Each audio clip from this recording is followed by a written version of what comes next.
గేమ్లో కేవలం దళిత ఆటగాళ్ళు ఉన్నారన్న మాత్రాన్ని అడ్డం పెట్టుకొని మ్యాచ్ ఓడిపోయారని చెప్పి దళిత క్రీడాకారులు ఇంటి ముందుకెళ్ళి గొడవ చేశారండి.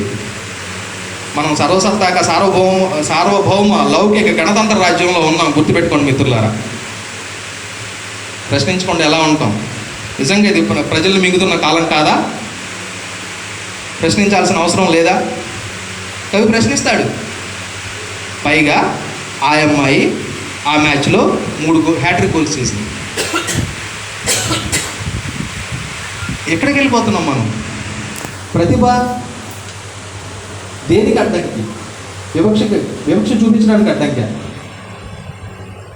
గుండెకి ఏర్పడిన పచ్చిగాయాన్ని ప్రకటించిన పారితోషికాన్ని బలానికి పూసుకు మాన్పుకోమని మర్యాదగా సలహాలు ఇస్తారు అంటాడు అదే కవితలు, క్రీడాస్ఫూర్తి అనే కవితలు.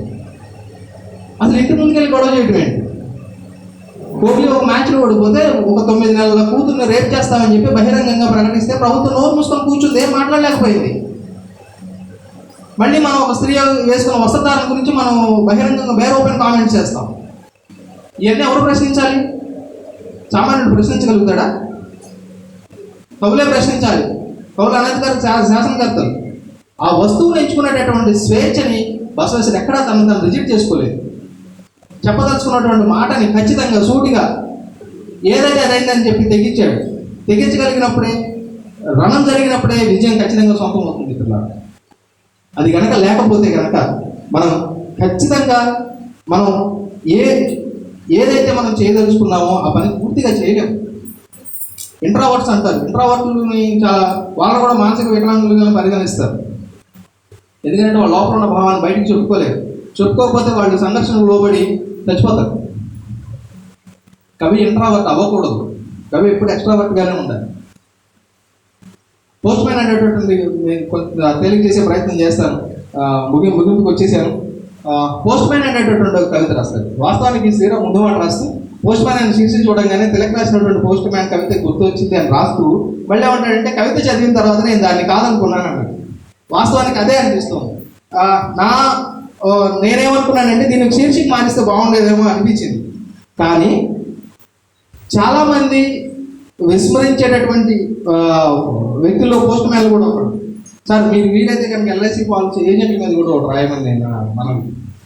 ఎందుకంటే ఎల్ఐసి ఏజెంట్లు ఒకప్పుడు చాలా ఉన్నతమైనటువంటి వ్యక్తులుగాను, చాలా సమాజంలో గౌరవం ఉన్నటువంటి వ్యక్తులుగా పరిగణించబడేవాళ్ళు. ఇప్పటికీ అది కొనసాగుతుంది. కానీ ప్రభుత్వానికి మాత్రం ఆ ఉద్దేశం లేదు. వాళ్ళకి ఇచ్చే కమిషన్ దగ్గర నుంచి మొత్తం, వాళ్ళకి ఇచ్చే అలవెన్స్ దగ్గర నుంచి మొత్తం కట్ చేసేసేసి శ్రీరామ్ అందిస్తున్నాడు ఈయన ఎల్ఐసి ఏజెంట్ అని. కాబట్టి ఎల్ఐసి ఏజెంట్ల మీద కూడా వాళ్ళు కూడా శ్రామికులే, వాళ్ళు కూడా కార్మికవర్గం కిందకే వస్తారు. కాబట్టి ఒక చిన్న సూచన,